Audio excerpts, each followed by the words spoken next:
kaga wannan idan na sai tinkiya in daure ta ga ruwa na aji.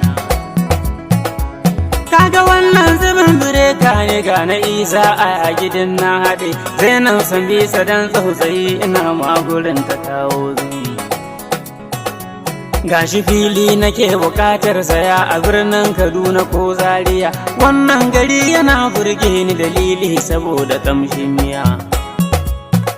Kai attajirai suna morewa sai yanzu na tsaya na saya, kudin nan sun kai kudin Dangote da kyar yawan kwana Najeriya.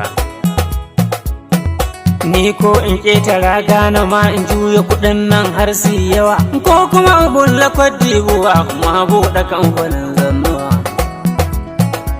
Wai kudin nan idan Allah ya nufa na bunƙasa na kafe na tsaya, wa za na fara aurowa daga jinsin matattakun duniya. Allah sarki Elnes ajanda da kyar ma yake zuwa ya zubi, sai dai in gobe ya waiwayon a ce musu liyaliya ya ware.